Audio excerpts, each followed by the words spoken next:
మనం ధ్యానించుదాం. ఆదికాండం 26వ అధ్యాయంలో మొదటి నుంచి మనం చదువుకుందాం. ఆదికాండము 26వ అధ్యాయం మొదటి నుంచి చదువుకుందాం. అబ్రహాము యొక్క దినములలో వచ్చిన మొదటి కరువు కాక మరి ఒక కరువు ఆ దేశంలో వచ్చును. అప్పుడు ఇస్సాకు గెరారులో ఉన్న ఫిలిష్తీయుల రాజైన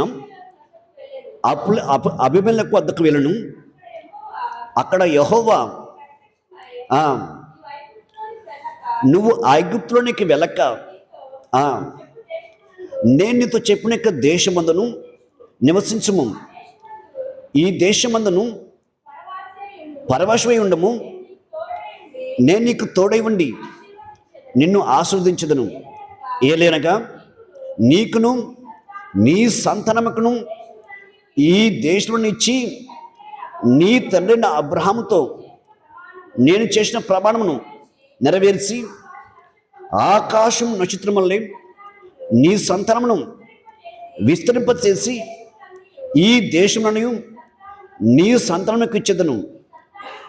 నీ సంతానం ఉన్న సమస్త భూలోకమును సమస్త జనులు ఆశీర్వదింపబడును.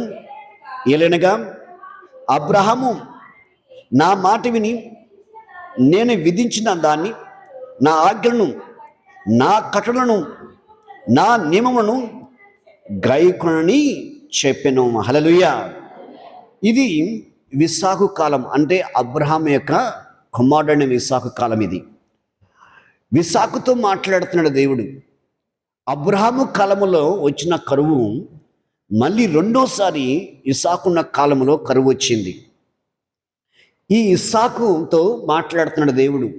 ఏమన్నా మాట్లాడుతున్నంటే, ఈ కరువు వచ్చిన ఈ సమయంలో ఇది ఫిలిష్తీయుల యొక్క దేశంలోకి వెళ్ళినాడు. ఎవరు? ఇస్సాకు. మరి వెళ్ళినప్పుడు తిరిగి అక్కడి నుంచి ఐగుప్తు దేశంకి వెళ్దాం, కరువు వచ్చింది, చాలా ఇబ్బంది పడుతున్నామని చెప్పని అనుకున్న టైంలో దేవుడు ఇస్సాకుతో మాట్లాడుతున్నాడు. ఇంకా నేను నిన్ను ఎక్కడైతే ఉంచి ఉన్నానో ఆ దేశంలో ఉండుక, నిన్ను పంపించిన దేశంలో ఉండుక, ఐగుప్తు దేశానికి వెళ్ళొద్దు, నేను నిన్ను గొప్పగా దీవిస్తాను, నేను విస్తరింపచేస్తా, నువ్వు ఐగుప్తు దేశానికి వెళ్ళొద్దు. అవును కరువు వచ్చింది, కన్న మాట విను అని దేవుడు ఈ రీతిగా ఇస్సాకుతో మాట్లాడితే, ఆ ప్రకారంగానే అబీమెలెకు యొక్క దేశంలో, ఫిలిష్తీయుల యొక్క దేశంలో ఉన్నాడన్నమాట. వెనక ఎవరు? ఇస్సాకు. ఈ అబీమెలెకు ఎవరికి రాజు? ఫిలిష్తీయుల యొక్క దేశానికి రాజు. వెనక ఈ అబీమెలెకుకి దేవుడు భయం ఉన్నది, నాకు దేవుడు భయము ఉన్నది. ఈయనకి అబ్రహాము కాలంలోనూ ఉన్నాడు, తిరిగి మన ఇస్సాకు కాలంలో కానీ ఈయన ఉన్నాడన్నమాట. ఇంకా ఈ అబీమెలెకు ఉన్న దేశంలో ఇక్కడ ఇస్సాకు ఉన్నప్పుడు ఇస్సాకు జీవితంలో ఒక భయం వచ్చింది. దేవుడు ఎక్కడైతే ఉండమని చెప్పినాడో, నిన్ను విస్తరింపచేస్తాను, నిన్ను దీవిస్తాను, నీ సంతానము ఆకాశం నక్షత్రములు చేస్తానని చెప్పిన యొక్క మాటలు, మరి ఆ మాటల ప్రకారంగా తను ఫలించాలి, అభివృద్ధి చెందాలంటే భయపడుతున్నాడు. ఎందుకు భయపడుతుందంటే, నా భార్య చాలా చక్కనది. హల్లెలూయా, హల్లెలూయా. బాగా గమనించిన విషయంలో అబ్రహాముకి కరువు వచ్చింది, అబ్రహాముకి కానీ శారా విషయంలో భయము వచ్చింది. అలాగనే అదే కరువు ఇస్సాకు కాలంలో వచ్చింది, అదే భయం తన భార్య వల్ల వచ్చింది. ఇది వంశంసారంగా వస్తున్న ఒక ముళ్ళు లాంటిది. ఏదైనా సరే ఒక సమస్య వచ్చినప్పుడు దానివల్ల మనకి మేలుంటుంది తప్ప కీడైతే ఉండదు. దేవుడు మన ముందు ఒక పని లేదా ఒక సమస్యలో ఒక శ్రమ పెట్టాడంటే దానివల్ల నువ్వేమై ఉన్నామో తెలుసుకోవడానికి దేవుడు మనల్ని పరీక్షిస్తాడు దేవుడు. ఇంకా అబ్రహాము దేని విషయమైతే భయపడ్డాడో, సేమ్ ఇస్సాకు దాని విషయంలోనే భయపడ్డాడు. ఇంకా నా భార్య చాలా చక్కనిది, ఆమెను ఏంటిది నన్ను చంపేసి ఆమెను బ్రతకనిస్తారు అనే ఒక ఆలోచనతో, నా భార్య అని చెబితే చంపుతారన్న ఆలోచనతో, అప్పుడు తనకున్న అక్కడ ఎవరైతే ఉన్నారో ఆ దేశంలో, అబీమెలెకు దేశంలో ఉన్న అనేక రకాల మనుషులు వచ్చి మాట్లాడుతున్నప్పుడు ఆ రాజు ఏంటిది ఆ యొక్క స్త్రీ విషయంలో కబురు పంపించినప్పుడు ఆమె ఎవరు నీ భార్య ఎవరంటే లేదు నాకు చెల్లని చెప్పినాడు ఆయన. ఇంకా ఆ ప్రకారంగా చెల్లని చెప్పిన తర్వాత కొన్ని దినాల తర్వాత ఏం జరిగిందంటే ఇస్సాకు తన భార్యతో సరసమాడుతున్నప్పుడు తన ఇంట్లో ఎవరు చూసంట? అబీమెలెకు రాజు చూశాడంట. హల్లెలూయా. చూడు ఎలా ఉంది. ఇక అబీమెలెకు రాజు చూసినప్పుడు అప్పుడు ఆమె నీ భార్య కదా, ఎందుకు నాకు చెల్లని చెప్పినామని చెప్పని అన్నప్పుడు, అవునయ్యా నిజమే ఆమె నా భార్యే, కానీ ఇక్కడ ఈ ప్రజల విషయంలో నాకు ఏంటది నన్ను చంపేసి నా భార్యను బ్రతికిస్తారని అనే యొక్క భయముతో నేను నా చెల్లని చెప్పినానని చెప్పని ఇస్సాకు చెబుతున్నమాట. ఇంకా ఇక్కడ ముఖ్యంగా ఏంటంటే దేవుడు పంపించిన యొక్క దేశం ఎటువంటి దేశం? దేవుడు అంటే భయము లేని దేశం, వాయవరుస లేని ప్రవర్తిస్తున్న యొక్క ప్రజలు అక్కడ. మరి అటువంటి యొక్క ప్రజలలో బయట ప్రాంతాల నుంచి వేరే ప్రాంతం నుంచి ఆ దేశంలోకి వస్తే తమకు నచ్చిన యొక్క స్త్రీని వాళ్ళు ఇష్టపడితే తమ భర్త ఉంటే చంపేసి ఆ స్త్రీని వాళ్ళు స్వాధీనము చేసుకుంటారు. అటువంటి యొక్క ప్రాంతం అది, అటువంటి యొక్క పరిస్థితి. ఆలోచించండి. ఇదే రీతికి నీకు ఒక మాట చెబుతాను. ఇంకా దొండకొండ ప్రాంతంలో బాధపురం యొక్క ప్రాంతంలో ఒక పాస్టర్ గారు వచ్చినాడు. ఆయన సేవకి. ఈయన మోటిగా ఉన్నాడు, తన భార్య చక్కగా ఉందంట. ఇంకా అప్పటికి ఎవరో చెప్పారంట, అన్నా నువ్వు ఈ ఊరిలో ఉండొద్దన్నా, ఈ ఊరు మంచిది కాదు, ఈ ఈ యొక్క ఊరు పాడుగాడానికి కారణమే పాపమే. ఎవరైనా తమ కళ్ళకి మంచి స్త్రీ కనబడదంటే వాళ్ళు ఏదో ఒక రీతిగా ఆ స్త్రీని లాగేసుకుంటారు అని చెప్పినట్ట పాస్టర్ గారికి. లేదు, దేవుడు నన్ను పంపించినాడు, నేను ఖచ్చితంగా ఈ ప్రాంతంలో ఉండాల్సిందే అని చెప్పని ఆయన ఆ ప్రాంతంలో మంచిగా దేవుడు సేవ చేస్తా ఉండటం. నేను మా సొంత ఊరిలో మా పుట్టిన ప్రాంతంలో ఇంకా మంచిగా దేవుడి గురించి అందిస్తున్నాడు. కానీ తన భార్య మాత్రం దేవుడు భయం లేని స్త్రీ. ఆ సేవకుడి యొక్క భార్య తెలుసు, పుట్టకలోంచే తెలుసు దేవుడి గురించి, 3 తరాంచి దేవుని కలిగినామా, దేవుని నమ్మినామే. ఈయన దేవుని నమ్ముకున్న ఆయన 3 తరాంచి వాళ్ళ కుటుంబంతో మంచిగా బాగా ప్రార్థన చేసేవారు, మంచిగా వాక్యం ధ్యానించేవారు, మంచిగా సూపర్ పాటలు పడేవాళ్ళు. అయినా లాస్ట్ ఫైనల్ ఏమైందంటే ఆ సేవకుడి యొక్క సేవ ఆగిపోవడం కారణం, లేదా ఆ సేవకుడు పిలిచిన యొక్క పిలుపుని పోగొట్టుకోవడానికి కారణం భార్య అయింది అక్కడ. నేను ఫస్ట్ వెళ్ళినప్పుడు మన ఊరికి మంచి సేవకుడు వచ్చిన అని నాకు చాలామంది మా బంధువులు కానీ నా స్నేహితులు కానీ చెప్పడం జరిగింది. ఆయన చాలా మంచిగా వాక్యం చెబుతాడు, మంచి పాటలు పాడతాడు అని చెప్పని చాలామంది చెప్పారు నాకు. అది జరిగిన ఒక 6 నెలలు చూస్తే అదే ఊర్లో ఒక వ్యక్తితో సంబంధం పెట్టుకొని లేచి వెళ్ళిపోయింది ఆ పాస్టర్ గారి భార్య. అది నాకు తర్వాత నా ప్రాంతానికి పోయిన ఆమె వెళ్ళిన 2 నెలలకి నా ప్రాంతానికి పోయినప్పుడు నాకు చెప్పినారు. ఇంకా ఏడుపు వచ్చింది, చాలా బాధ అనిపించింది, ఇంకా చాలా ఏడుపు వచ్చింది. ఇంకా ప్రభువా, నీ సేవకుడు తన సేవ ఆగింది కదా, తన తలించుకున్నాడు కదా, అన్ని జనంగా మధ్యలో. చూడండి, సొదొమ యొక్క పట్టణం లాంటిది ఆ ఊరిది, సొదొమ యొక్క పట్టణం లాంటిది ఆ ఊరు. అటువంటి ఊరిలోకి లోతుని పంపించినట్టు దేవుడు ఆ పట్టణానికి ఆ సేవకుని పంపించాడు దేవుడు ఆ గ్రామానికి. కానీ తన భార్య, దేవుడు గురించి తెలిసిన భార్య, 3 తరాల నుంచి వాళ్ళ కుటుంబంతో ప్రార్థన చేసే అటువంటి వ్యక్తి, అటువంటి కుటుంబం చూసిన వ్యక్తి మనుషుల యొక్క మాటలు, మనుషుల యొక్క ఆకర్షణలు, శరీర ఆశలోకి వెళ్ళిపోయి ఆ సేవకుని అవమానం చేసింది, దేవుణ్ణి అవమానం చేసింది, ఆ ప్రాంతానికి సువార్త అందకుండా చేసింది. లోతు భార్య ఎటువంటి ఉపస్తంభంగా మారిపోయిందో తన బ్రతుకులో కానీ అటువంటి స్త్రీగా మారిపోయింది. ఆ ఉపస్తంభంగా మారిన ఆ యొక్క స్త్రీ ఏమైనా కదలకుండదు. ఇంకా మంచి కానీ చెడు కానీ ఏం అర్థం కాదు. ఇంకా ఆ మనిషికి పోయి ఎంత వేడిసినా, తన భర్త ఎంత కన్నీరు పెట్టుకున్నా తనకి ఆ మనిషికి ఆ శీలనము ఉండదు. మరి అటువంటి యొక్క స్త్రీ ఈరోజు మనం సమాజంలో చూస్తున్నాం, చాలామంది చూస్తున్నాం. ఒకవేళ స్త్రీ మంచిగా ఉంటే పురుషుడు మంచిగా ఉండడు, పురుషుడు మంచిగా ఉంటే స్త్రీ మంచిగా ఉండదు. ఇంకా గమనించాలి, నువ్వు ఏ విత్తనం ఇస్తావో అదే పంట కోసుకుంటావు, జాగ్రత్త అంటున్నాను. ఇంకా నువ్వు ముళ్ళ తుప్పులు ఏంటిది విత్తనాలు విత్తవా, ఆ ముళ్ళ తుప్పులు పంటే నువ్వు తినాలి. ఇంకా భయంకరం పరిస్థితి ఇంకా. కానీ లాస్ట్కి అక్కడి నుంచి వచ్చి ఆయన తన భార్య వెళ్ళిపోయిన, కానీ ఆ ఊర్లోంచి బయటికి రాలేక ఆ ఊరు గమ్మిట్లో చర్చి పెట్టుకున్నాడు ఆయన. నేను మా సొంత ప్రాంతానికి వెళ్ళినప్పుడు ఆ పాస్టర్ని కలుద్దాం, నాకు చేతనైంది సహాయం చేద్దాం అని చెప్పని నేను వెళ్ళి చాలాసేపు ఆ మందిరంలో కూర్చున్నాను. చాలామంది రోగులు ఆ చర్చిలో ఉన్నారు. చాలామంది ఉండగానే ఆ వ్యక్తి రావటం లేట్ అయింది. నాకు అప్పటికి 2-3 గంటలు అయిపోయింది. తిరిగి మా సొంతూరులోకి వచ్చినాక మా బాబాయ్కి, మా పెన్నామకి, అక్కడ ఉన్న నా బంధువుకి చెప్పాను, అక్కడ చర్చి ఉంది, ఆయన మంచి సేవకుడు అంటే. మీరే అంటున్నారు కదా, మంచి సేవకుడే ఆయన, కానీ తన భార్య మంచిది కాదు, తను అవమానం చేసి తలదించుకునే పరిస్థితి చేసిందయ్యా అని మీరు అన్నారు కదా. మీకు ఏ కష్టం వచ్చినా, మీకు ఏ బాధ వచ్చినా, మీకు ఎటువంటి సమస్య వచ్చినా ఆడికి వెళ్ళండి అని నా బంధువులకి దేవుడి గురించి పరిచయం చేసిన, ఇంకా ఆ చర్చి గురించి పరిచయం చేసిన, ఆ సేవకుడికి పరిచయం చేసినాను ఇంకా. కానీ కొన్ని దినాలకి మా పెన్నామ అంటే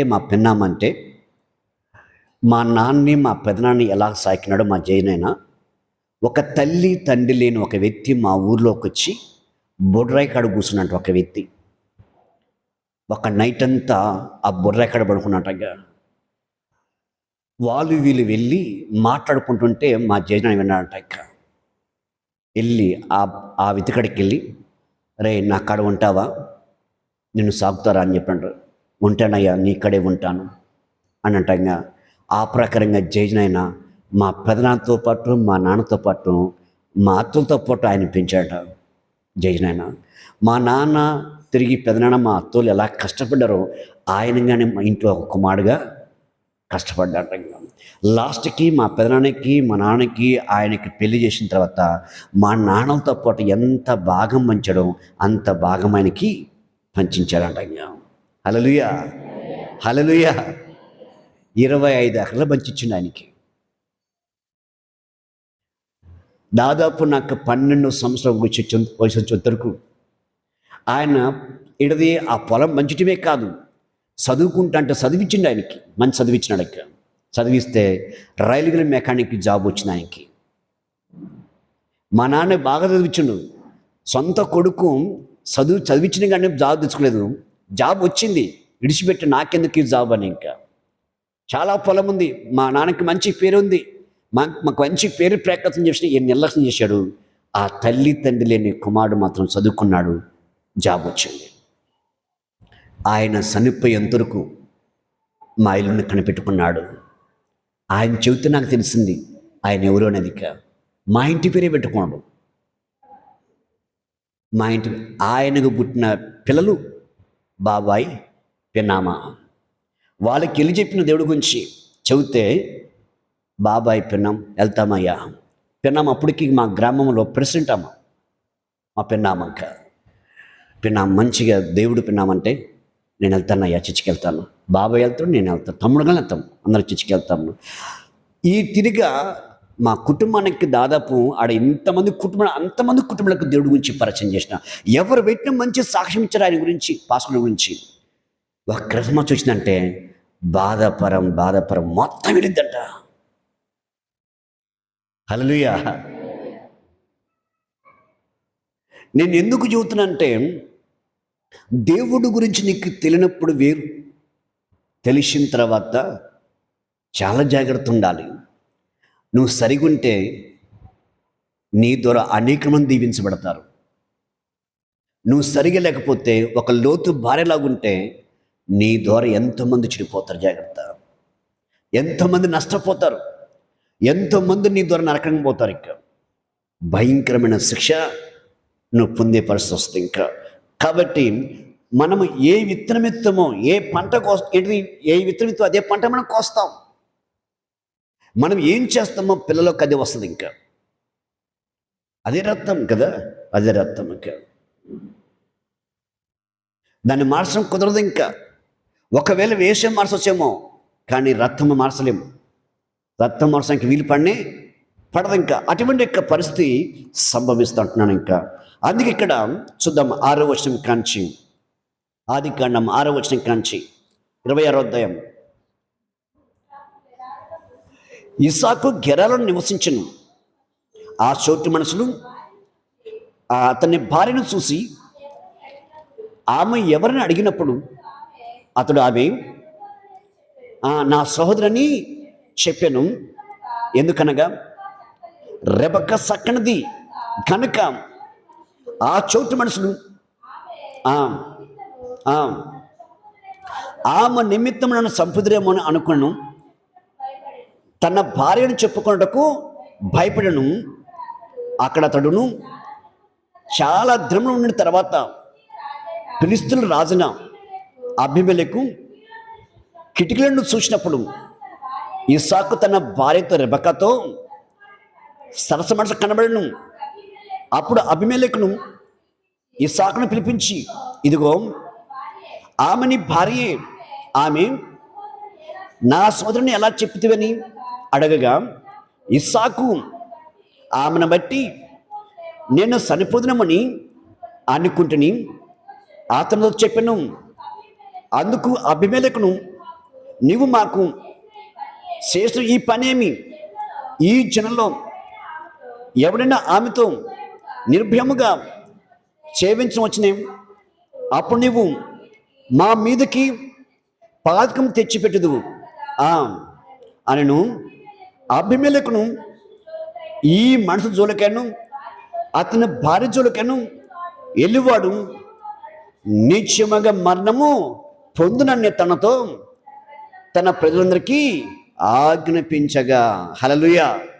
రాజు చెబుతున్నాడు, ఇంకా దేవుణ్ణి కలిగి ఉంట వలన ఇస్సాకు దేవుడు ఉన్నమన్న చోట ఉండటానికి ఇష్టపడ్డప్పుడు, కానీ ఆ ప్రజలు ఎటువంటి వారంట?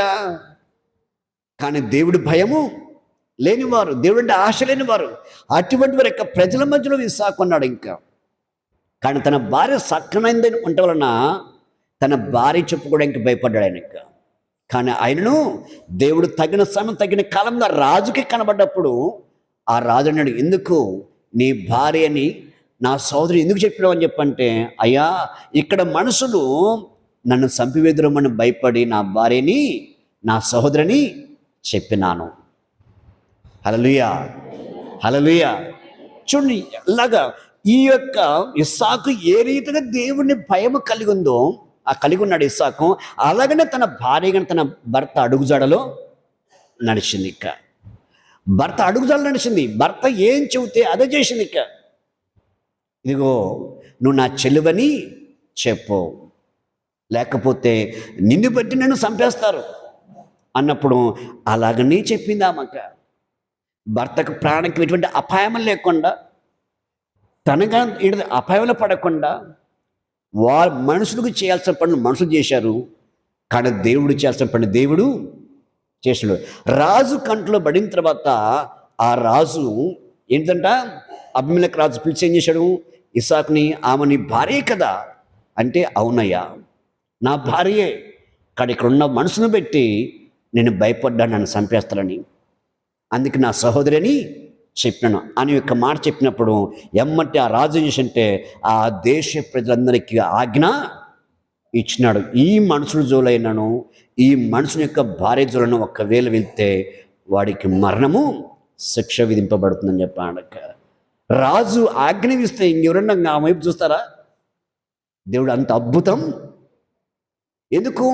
ఇస్సాకు దేవుని మాట వినటం వలన, దేవుడు ఉన్నమన్న చోట ఉండటం వలన, ఏంటిది ఆయన ఉండటం వలన చాలా అద్భుతం దేవుడు జరిగింది. ముందు మొట్టమొదటిగా తన భార్యకి దేవుడు భద్రత కలగజేసినాడు. ఇంకా ఎందుకు?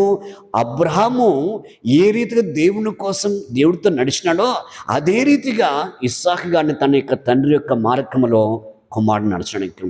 ఇస్సాకుకి ఏది సంభవించిందో అబ్రహాముకి అదే సంభవించింది, అబ్రహాముకి ఏది సంభవించిందో ఇస్సాకు అదే సంభవించింది. కానీ సంభవించినా కానీ అబ్రహాము దేవుని మాట వినటం వలన తన భార్య పరుల చేతులకు వెళ్లకుండా అయిపోయింది.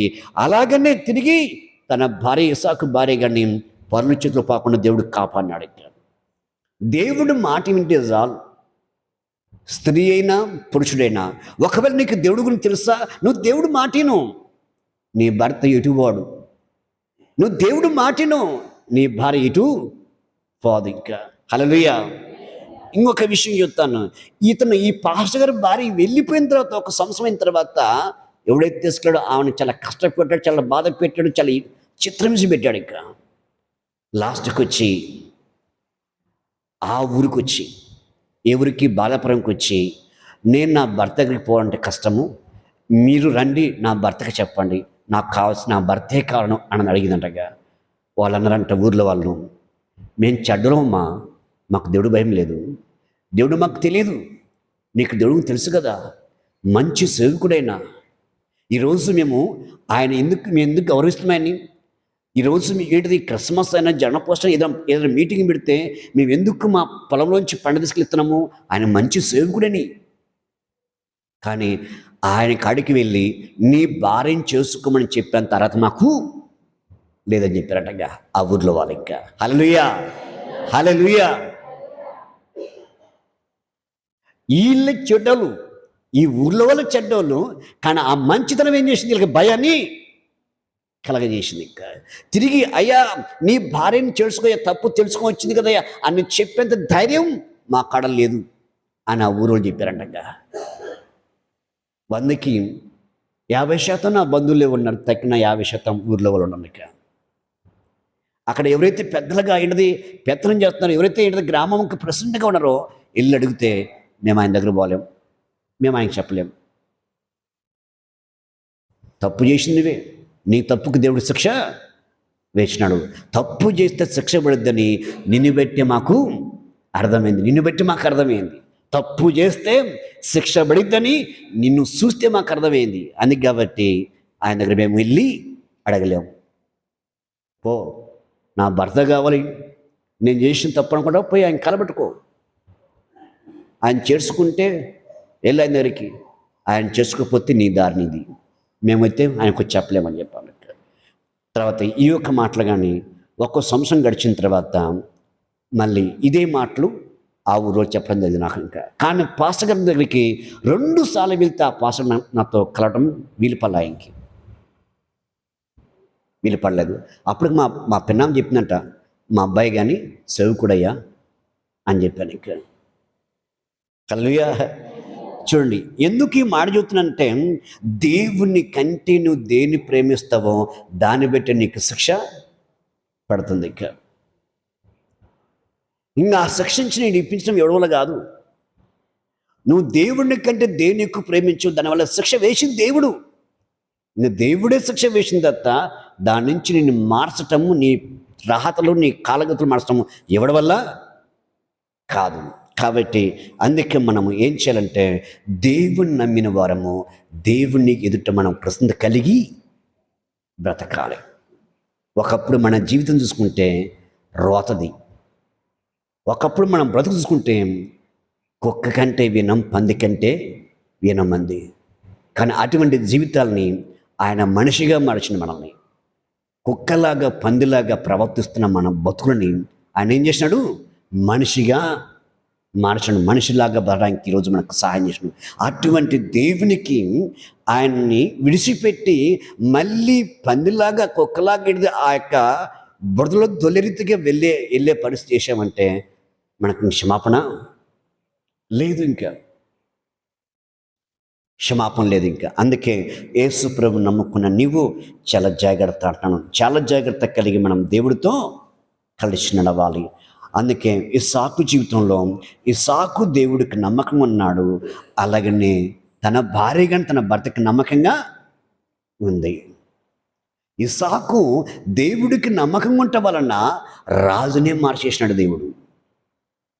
రాజునే మార్చేసి ఆ రాజునే ఇస్సాకు ఎడది వైపుకి తిప్పి ఆ ప్రజలకు ఆజ్ఞ ఇచ్చినాడు. ఆ స్త్రీని కానీ ఆ పురుషుని కానీ ఎవరు ఒక్కవేళ ముడితే మాత్రం వాడికి మరణ శిక్ష విధింపబడదానిక, ఇంకా వాళ్ళు అలగాల. ఇంకా అప్పుడు ఇస్సాకు చాలా ధైర్యంగా ఆ దేశంలో దేవుడు చెప్పిన మాట ప్రకారం నిలబడి ఉన్నాడు.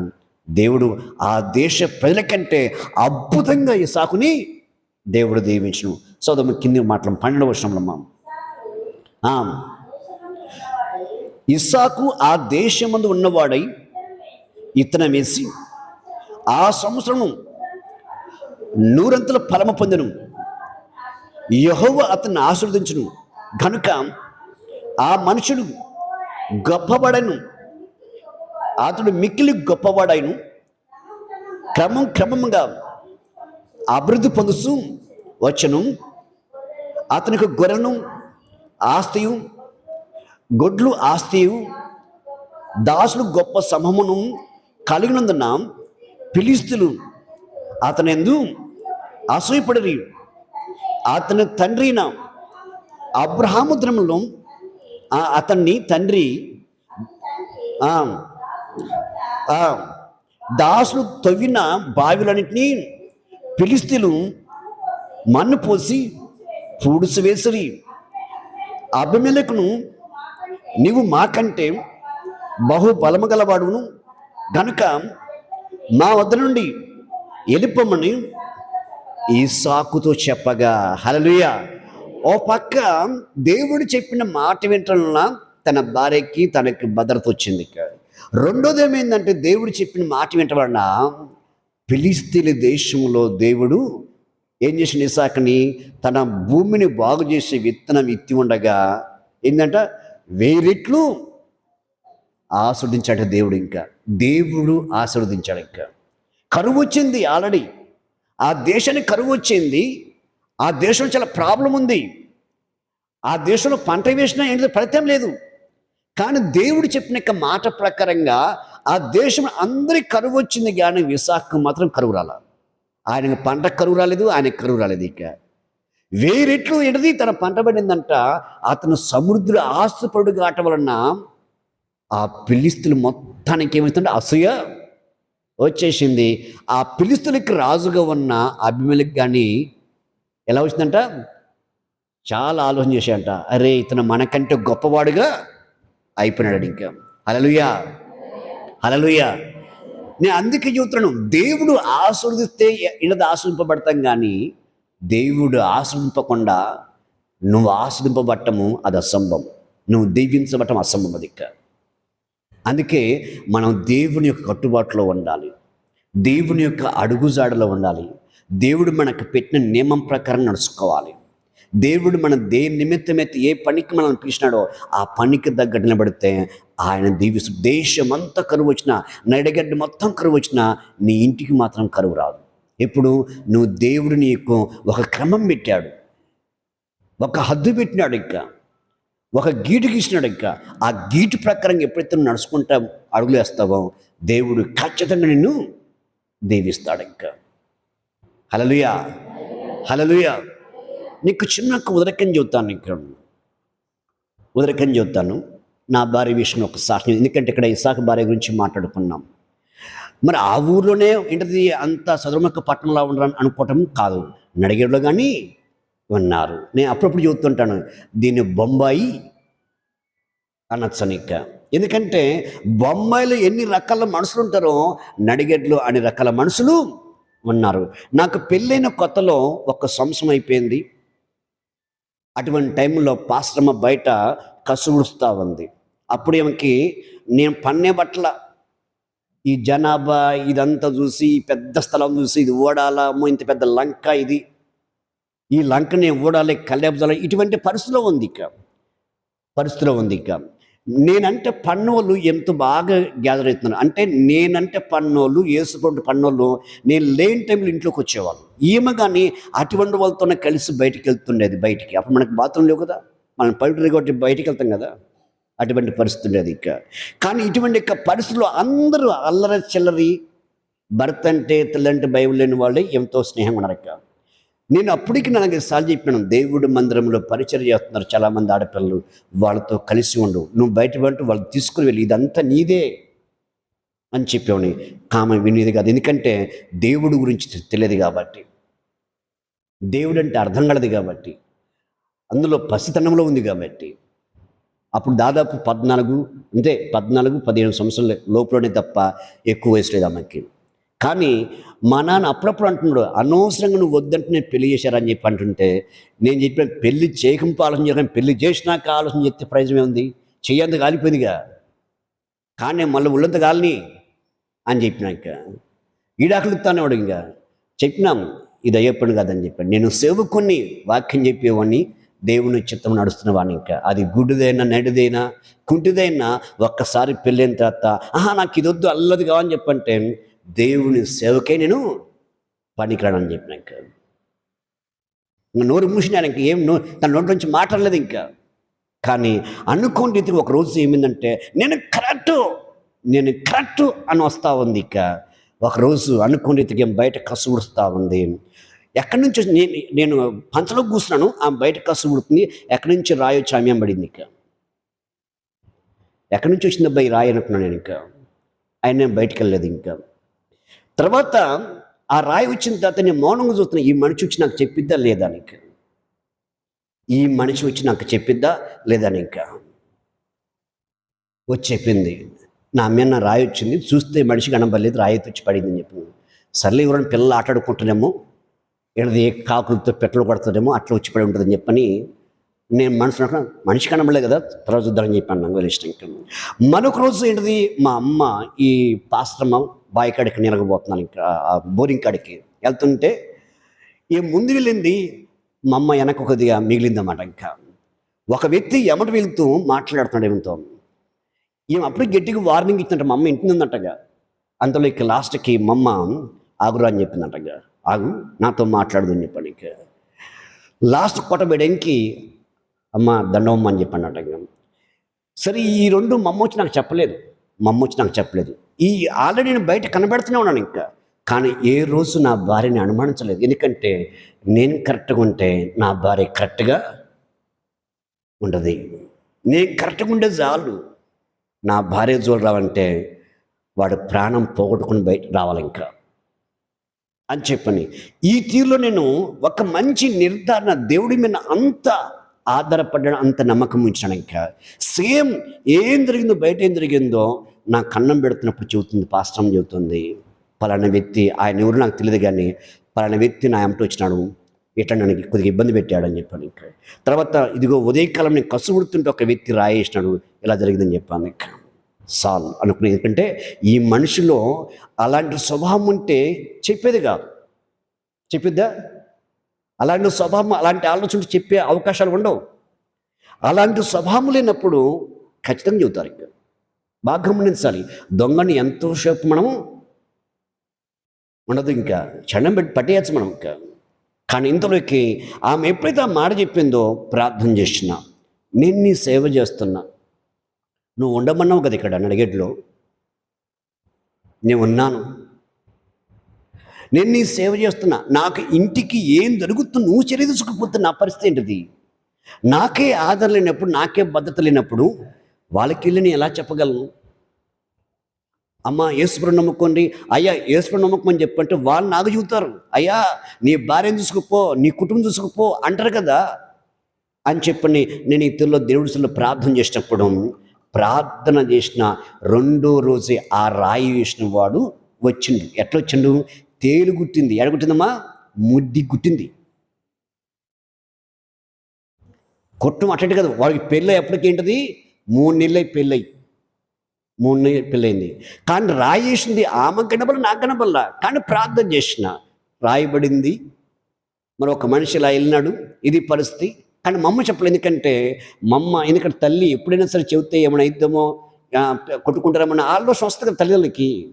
ఆమె చెప్పలేదు నాకు. ఇంకా కానీ వాడు తేలుగుడ్డు వచ్చి బోను బోర్లబడి, ఇక్కడే ఇదే స్థలంలో బోను బోర్లబడి ఏడుస్తావాడు. ఇంకా కొత్త స్థలంకి వచ్చినప్పుడు ఇంకా అక్కడి నుంచి ఇంకా వచ్చిన తర్వాత ఏమన్నా తప్పులు చేసింటూ ఒప్పుకో, లేకపోతే నీకు తగ్గదని చెప్పినాక వాడి భార్య వచ్చింది, వాడి అమ్మ వచ్చింది, వాళ్ళ బావ వచ్చినాడు, వాళ్ళ అక్క వచ్చింది, వాళ్ళ నాన్న వచ్చినాడు. ఇంకా వాడు తెలుగుట్టినప్పుడు ఇంకా తప్పులు చేసినప్పుడు ఒప్పుకుంటే తగ్గిద్ది అన్నాను. ఇంకా అప్పుడు ఆ నోటి నుంచి ఏమాటం చేసిన, నేను నీ భార్య మీద రాయేసిన అన్నాడు. హల్లెలూయా. నేను అనుకున్నా, నువ్వా వేసింది రాయి?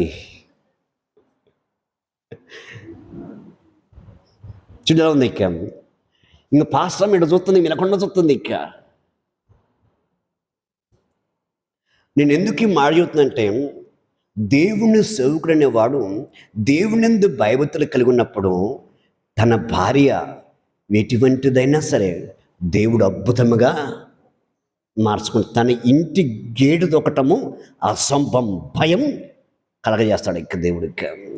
ఇంకా వాడు నొప్పితో బాధపడుతూ ఏడుస్తుంటే వాళ్ళమ్మ పేర్లమని బెక్కింది. ఇక వీడి తప్పు వీడి చెబుతుందిగా, నేను నీ భార్య మీద రాయేసిన ఊరి పనికి మానవుడా, ఎంత పని చేతివిరా ఇంకా అంటే వాళ్ళ భార్యకి తెలిసింది, వాళ్ళ నాన్నకి తెలిసింది, వాళ్ళ బాగా తెలిసింది, వాళ్ళ అందరూ తెలిసింది వాళ్ళు గుట్టంతంగా. వాడు ఎంత రహస్యంగా పెట్టాడో బాగా గమనించండి. ఒడిలో నిప్పు కనుక పెట్టుకుంటే కాలక మానదా అన్నట్టు తప్పు హృదయంలో పెట్టుకుంటే దేవుడు బయటికి లాక్కొస్తాడు కదా ఖచ్చితంగా. ఏంటిది పాపం చేసి స్త్రీని ఏంటిది కంట్లో పడింది, పాపము చేయని వాళ్ళందరూ బయటకు వచ్చాడు ఈమె ద్వారా. ఎందుకు? తప్పు లేని వాళ్ళు, పాపము లేని వాళ్ళు ఆమెను రాయేమంటే ఎవరు రాయి? ఏం ఒక్కదాన్ని అందరూ పట్టుకుంటే ఈ మొక్కతే అందరిని పట్టేసుకుంది. ఇంకా ఎంత అద్భుతం ఇది. హల్లెలూయా. లాస్ట్ ఫైనల్లో వాళ్ళ అమ్మ కొట్టేసింది, పాలను కొట్టేసింది. ఇంకా నేను వెనకున్నా, వద్దమ్మ కొట్టద్దా అని అనలా. కొట్టని, వాళ్ళ అమ్మగా కొడుతుంది, కొట్టట్లేదు కదా, కొట్టని అనుకోవడానికి. లాస్ట్కి వాళ్ళ బావ కానీ, అరే నీ భార్య మొన్నగరే పెళ్ళింది నీకు అని వాళ్ళ బావ. వాళ్ళకి ఏమంటుంది, వీడికి తెక్క, అయ్యో నువ్వు ప్రార్థన చేయకు, నువ్వు ప్రార్థన చేయక, వీడి ఏడవని రామా పంప, వాడికి ఏం చేద్దు పంప అని చెప్పట్టుందా. ఇంకా వాళ్ళ అక్క ఎప్పుడైతే అనదో వాళ్ళ ఏంటి వాడు భార్య కానీ వాళ్ళ అక్కతో పాటు వెళ్ళిపోయింది. ఇంకా మొగుడు దగ్గర ఉండేవాక లాస్ట్ అప్పుడు వాడు బతికేలేదంటే ఇస్త్రాకు కుక్కలు చింపినట్టే వాడు బతుకు. ఇప్పుడు కానీ వాడు పరిస్థితికి ఒక్క సేవకుని భార్య జోలికి వస్తే బతుకు బస్టాండ్ పాలు అయిద్దన్నది. నడిగడ్లో ఉండాల్సిన వ్యక్తి ఈరోజు వినుకొండలో ఉంటున్నాడు. వినుకొండలో ఉన్నా కానీ వాడు బతుకు బాటాయిని నమ్ముకుంటుంది వాడి పరిస్థితి. ఇప్పుడు ఎక్కడ నేను కనబడ్డాను అనుకో పక్కలిపోతాడు. ఇక్కడ ఎప్పుడైనా దీని ఆటో కోసం నిలబడ్డానుకో, అన్న ఎక్కడికి పోవాలన్నా, ఎక్కువ నేను తీసుకెళ్తా అంటాడు. ఇక డబ్బులు ఇస్తే డబ్బులు తీసుకోడు. ఇక నేను ఒక్క నెక్కిన చాలు నువ్వు కొమ్మతాడు. ఇక లేదు నీకు నష్టం ఏం కాదు పన్నా తీసుకొని ఇచ్చి పెడతాడు. ఇక ఎంత అద్భుతం, ఎంత ఆశ్చర్యమైన కార్యం కదా. హల్లెలూయా. ఇంకొకడు ఉన్నాడు, ఇంకా రాయేశుడు బయటకు వచ్చి ఇంకొకడు ఉన్నాడు కదా. అప్పుడు నేను తలగెక్కున్నా, రాయేశుడు వచ్చి ఇంకొకటి ఆడడు. నేను బయటకు రావాల్సిన అవసరం లేదు. ఇంతలోకి ఎప్పుడైతే ఈ తేలుగుట్టుడు వచ్చిన తర్వాత వీడు బయటపడడో అప్పుడు పాస్టర్ మనసు అనుకొని, మామయ్య ఎక్కడ ఎవరేం చేస్తుంది నీకు అర్థమైందా? అర్థమైద్దని చెప్పి నాకు అర్థమైంది చెప్పి నీకు. ఎందుకు? దేవుడు తన కంటికి కన్నబడి రీతి రెండు అద్భుతాలు చేసినాడు. ఇంకా ఒకటి రాయి చేసినాడు వచ్చినాడు, ఒకటి అనుకోని రీతికి వాళ్ళ అమ్మ ఇంటికి పోయినప్పుడు వాళ్ళ నాన్న డబ్బులు ఇచ్చిన, ఎంతో మరి డబ్బులు ఇచ్చినట్టుంది, దాచిపెట్టి బీరలో పెట్టమని నేను మళ్ళీ ఉడతామని. ఇంకా అప్పుడు నేను హైదరాబాద్లో ఉన్నాను. ఇంకా ఏమో డబ్బులు పెట్టినట్టే ఉంది కానీ ఆ బీరలో పెట్టలేదు. ఇంకా జాకెట్ పెట్టినట్టుంది, ఇంకా మర్చిపోయింది.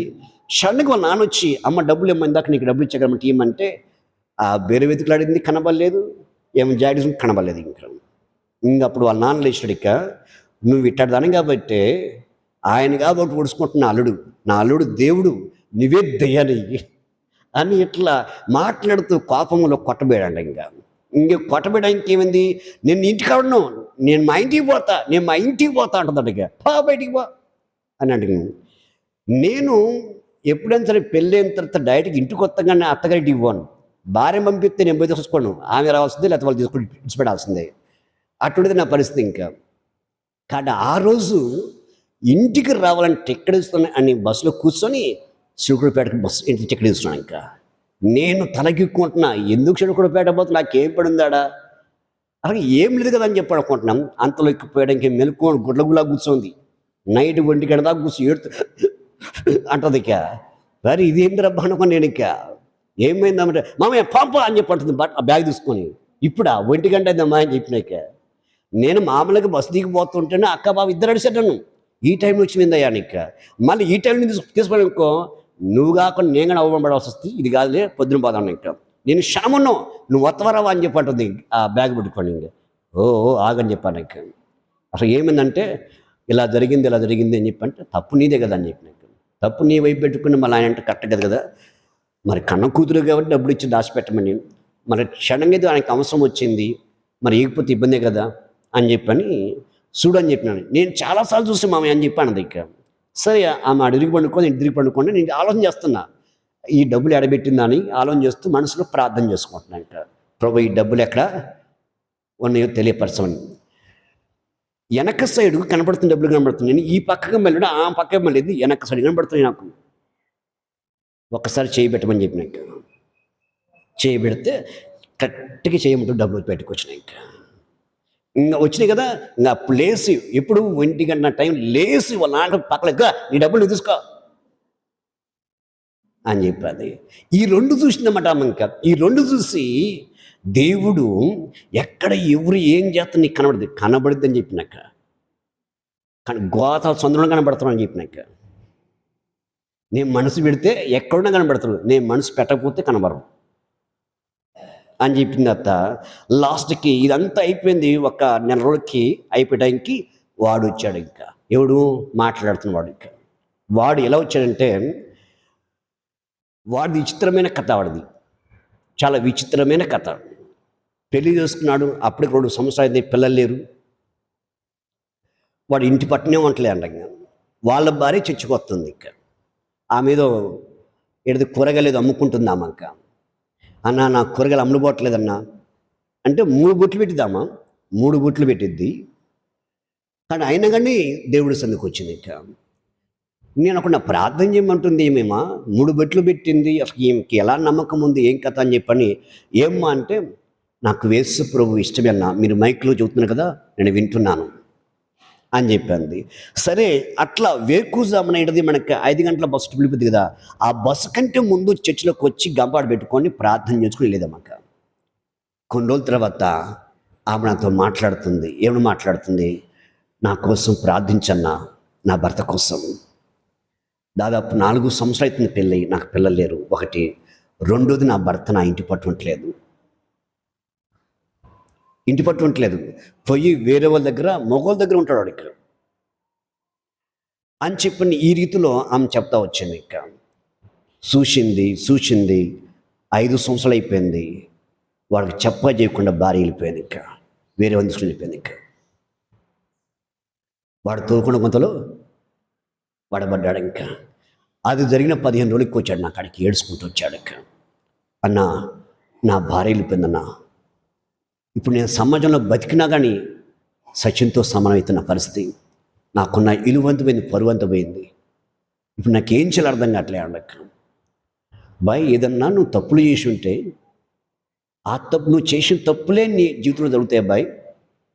అట్లా ఎవరైనా ఇబ్బంది పెట్టినావా నాకు తెలియదు. వాడు చెప్పేదాకా నాకు తెలియదు. ఇంకా నువ్వు ఎవరైనా ఇబ్బంది పెట్టినావా, ఎవరైనా కష్టపెట్టినావా, వాళ్ళ ఏడుపులు నీ ఇంటి మీదకి వస్తాయి, నీ మీదకి వస్తాయి, మీ భార్య భర్తలు వెళ్ళిపోయి పరిస్థితి వస్తుందా అని చెప్పంటే వాడు డైరెక్ట్గా అప్పుడు చెప్పాను నాకు,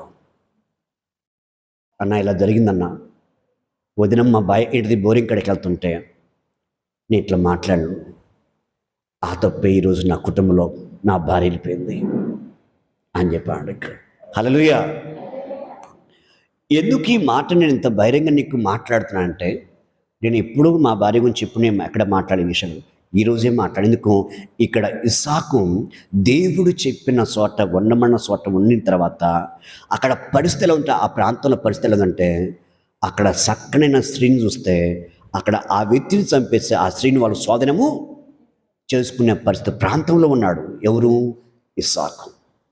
ఫిలిస్తీన్లు వాళ్ళు, దేవుడంటే భయం లేని వాళ్ళు, దేవుడంటే ఆశ లేని వాళ్ళు ఉన్నారు. ఇక అటువంటి వారి యొక్క మధ్యలో ఏంటది, ఇస్సాకు తన భార్యను పెట్టుకుని ఉన్నప్పుడు ఎమ్మడి తనకి ఆలోచన వచ్చేసి, నువ్వు నా భార్య అని చెప్తే చంపేస్తారు నన్ను వాళ్ళు, నా సోదరుడు అని చెప్పమని చెప్పని అంటే, కానీ దేవుడు దాన్ని బహిరంగ తీసుకొచ్చి ఆ రాజుతోనే మాట్లాడి దేవుడు ఆ రాజుకి కనపరిచి ఆ దేశం మొత్తానికి ఇస్సాకు భార్య జోలిపోకుండా రాజు చేత ఆ యొక్క ప్రాంతానికి, ఆ దేశానికి శాసనం ఇచ్చాడు. ఇంకా ఎవరైనా సరే ఈ మనుషుడు జోలైనా, ఈ మనుషు యొక్క భార్య జోలొచ్చినా వాడికి శిక్ష తప్పదన్నాడు. ఇంకా హల్లెలూయా, హల్లెలూయా. కాబట్టి ఈ యొక్క మధ్యాహ్నకాలంలో ఒక్కసారి నీ జీవితాన్ని పరిశీలించాలి. నువ్వు దేవునికి నమ్మకంగా ఉండే చాలు, నీ భర్త ఎక్కడికి పోడు, నువ్వు దేవుని మీద నమ్మకం ఉంటే చాలు, నీ భార్య ఎక్కడికి పోవు, నువ్వు కాపలా ఉండాల్సిన అవసరమే లేదు. ఇక నువ్వు నమ్మకం ఉంటే చాలు, నువ్వు నమ్మకంగా యథార్థంగా ఉంటే చాలు. నువ్వు దేవుడి దృష్టిలో నీ కన్ను కానీ, లేకపోతే నీ మాటలు కానీ, నీ ఆలోచన కానీ, నీ హృదయం కానీ చెడిపోకుండా దేవుని దగ్గర యథార్థంగా ఉంటే చాలు. నీ ఇంట్లో ఒక శత్రు అడుగు పెట్టం కష్టతరం, ఇంకా నీ ఇంటి వైపు చుట్టం కష్టతరం. అది నీ గురించి తమ హృదయాల్లో చెడుగా ఆలోచన మనుష్యునమే తన ఇంటి మీద దేవుని యొక్క ఉగ్రత దిగుతుంది. ఇక హల్లెలూయా, హల్లెలూయా. కాబట్టి ఈ యొక్క మధ్యన ఎక్కడ ఒక్కసారి నీ జీవితాన్ని పరిశీలించమంటాను. ఎందుకంటే దేవుడు ఆశ్చర్యకరుడైన, ఆయన ఆలోచనకర్త, ఆయన సృష్టికి రాజు, ఆయన రాజులకి రాజు, ప్రభులకు ప్రభు. ఆయన పాపము చేయడు, పాపము చేయనివ్వడైనా. అలాంటి దేవుణ్ణి మనం కలిగి ఉన్నాం కదా, అటువంటి దేవుడితో మనం కలిసి ఉన్నాం కదా. అందుకే సంఘానికి నువ్వు ఎంత లోబడతావో ఆ లోబడే విధానమే సరిహద్దులు, నీ సరిహద్దులను విసలపడతాడు దేవుడు. ఇంకా నీ హృదయాన్ని, మనస్సాక్షిని తెలుస్తాడు దేవుడు, నీ మనోన్నతిని దేవుడు వెలిగింపజేస్తాడు. ఇంకా దేవుడు దీవిస్తేనే మనం దీవించబడుతుంది తప్ప దేవుడు దీవించకపోతే మనము దీవించబడలేము. ఆ దేశం అంతా కరువు వచ్చింది, కానీ వాళ్ళకి తినడానికి తిండి లేకుండా అయిపోయింది. కానీ విశాఖ మాత్రము అతనికి వేరెట్లుగా, దాని ఏమంటారు, 100 రెట్లుగా ఫలితం పొందుకుండా ఆయన. ఇంకా కానీ ఆ దేశంలో ఉన్న ప్రజల కంటే, ఆ దేశంలో ఉన్న రాజు కంటే ఇస్సాకు గొప్ప ధనవంతుడిగా అయినాడు. ఇంకా కానీ ఆ ఫిలిష్తీయులందరికీ ఏమొచ్చిందంట, వ్యసనం వచ్చిందంట. ఇస్సాకు అభివృద్ధి కావటం వలన ఆ దేశపు రాజుకు కానీ వ్యసనం వచ్చేసిందంట. హల్లెలూయా. ఆలోచించండి. మరి ఈరోజు నీ దేవుని యొక్క మాట వింటే నీ ఒక్కసారి నువ్వు ఆలోచించాలి. 23వ వచనంలో, 23వ వచనం చూడండి మా, 26వ అధ్యాయం 23వ వచనంలో, అక్కడ నుండి అతడు బెర్షెబకును వెళ్ళెను. ఆ రాత్రి యెహోవా అతనికి ప్రత్యక్షమై, నేను నీ తండ్రైన అబ్రహాము దేవుడును, నేను నీకు తోడై ఉన్నాను గనుక భయపడకము, నా దాసుడిన అబ్రహామును బట్టి నిన్ను ఆశీర్వదించి నీ సంతానమును విస్తరింపచేసేదను చెప్పాను. అక్కడ అతడు బలిపీఠము కట్టించి యెహోవా నామమున ప్రార్థన చేసి అక్కడ తన గుడారమును వేసెను. అప్పుడును ఇస్సాకు దాసును అక్కడ బావి తొగిరి. హల్లెలూయా. ఎప్పుడైతే ఇస్సాకు దేని విషయం అయితే భయపడుతున్నాడో దాని విషయంలో దేవుడు తనకు ప్రత్యక్షమైనాడు. ఇంకా దేవుడు ఉన్నమైన చోట ఉండటం వలన కొన్ని భయాలు తనకు కలిగినాయి. కానీ ఏ భయం అయితే తనకు భయపెడుతుందో, ఏ భయానికైతే భయపడి ఈయన ఆందోళన పడుతున్నాడో దేవుడే తనకు ప్రత్యక్షం. ఎందుకంటే దేవుడు ఉన్నమైన చోట ఉంటే దేవుడు మనకు కనబడతాడు. దేవుడు ఉన్నమైన చోట మనం ఉంటే దేవుడు అభివృద్ధి చేస్తాడు. ఆ ప్రాంతం అంతా కరువు వచ్చినా మనకైతే కరువు రాదు. హల్లెలూయా. ఆ ప్రాంతం అంతా దేవుడు భయం లేకుండా కానీ దేవుడు మనకి ప్రత్యక్షమే, దేవుడు మనతో మాట్లాడతాడు. కరోనా టైంలో చాలా భయంకరమైన పరిస్థితులు నడుస్తూ ఉన్నాయి. జనాభా అంటే నమ్మిన వారు చర్చికి రాకుండా అయిపోయింది. ఇక మేమే దూరం పెట్టాల్సి వచ్చింది అందరినీ. కానీ అటువంటి సమయంలో ఇంకా కరువులోకి వెళ్తానేమో అని మనిషిగా బాధపడుతున్నాను. ఇంకా ప్రభువా దయ చూపించమని. కానీ కరోనా ఉన్న టైంలో ఆ ఫ్రిడ్జ్ కానీ, ఇల్లు కానీ కితకితలాడింది. ఇక కూరగాయలతో కానీ, రైస్తో కానీ అన్నీ ఎటువంటి కొదువు లేకుండా సమృద్ధిని ఏర్పాటు చేసింది ఇంకా దేవుడు. ఇంకా హల్లెలూయా. ఎందుకంటే ఆయన ఉన్నమన్నాడు. ఇంకా నాకు కానీ వినకుండా వెళ్ళాలని ఆలోచన ఉంది, కానీ దేవుడు చెప్పిన మాట విన్నాను. ఇంకా చాలామంది సేవకులు చెప్పినారు వినకుండా రమ్మని, ఇంకా వినకుండా మీటింగ్ పెట్టమన్నారు.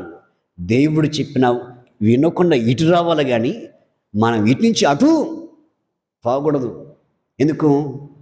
ఇస్సాకు నిమిత్తంగా అబ్రాహాము తన స్వదేశాన్ని, తన ప్రజల్ని విడిచిపెట్టి దేవుడు చూపించిన దేశానికి వచ్చిన తర్వాత తన కుమారుడి యొక్క వివాహము నిమిత్తముగా తన ఇంటి దాసులు వచ్చి, అయ్యా నీ కుమారుని తీసుకెళ్ళడానికి లేడాక వెళ్ళు, కానీ వాళ్ళు ఇట్లా వాళ్ళు తప్ప నా కుమారుడు అట్లాడడానికి లేదు. ఎందుకంటే దేవుడు నన్ను ఈ ప్రాంతంలో ఉన్నమన్నాడు, ఈ దేశం నీకు ఇస్తానడక్క, ఈ స్వదేశం ఏంటిది నీ సంతానానికి ఇస్తానక్క, నా కుమారుడు రావడానికి లేదు ఇంకా అని దేవుడు చెప్పిన యొక్క మాటల ప్రకారం ఎంత వలన ఏం చెప్పినాడు, ఈ కానాను దేశం నీకు ఇస్తాను అని చెప్పిన మాటకి అబ్రహాము కట్టుబడినాడు. అబ్రహాము తన కుమారుని కట్టుబాటు చేయటం వలన తిరిగి రాబోతున్న కాలానికి ఒక మంచి నిందారహితంగా ఉండటం వలన అబ్రహాము వలన కలిగిన కుమారుడు ఇస్సాకు, ఇస్సాకు వల్ల కలిగిన యాకోబు, యాకోబు కలిగిన 12 మంది కుమారులు, 12 మందికి 70 మంది, 6 లక్షల మంది ప్రజలు అబ్రహాము దేవుడు మాట ఏంటి వలన ఏ దేశం తెస్తాడో ఆ దేశంలో స్వాధీనము చేసుకున్నారు. ఇంకా అందుకే చాలామంది జీవితాలలో దేవుని మాట వినరు, దేవుడు చెప్పిన మాట వినరు. వీళ్ళు దేవుడికి మాట ఇచ్చి దాన్ని జరిగించరు. ఇంకా దేవుడికి మాట ఇచ్చినప్పుడు ఆ మాట మీద కట్టుబడి ఉండాలి, లేదా దేవుడు చెప్పినప్పుడు ఆ మాట మీద నువ్వు నిలబడి ఉండాలి. అప్పుడు నువ్వు దేవుడి మాట విన్నట్టు, ఇంకా దేవుడు దీవిస్తాడు. ఇంకా ఆలోచించండి, దాదాపు 26 సంవత్సరాలు పూర్తి అయిపోతుంది. ఇంకా ఇంకొక 13 రోజులు అయితే 27వ సంవత్సరం పెడతాం.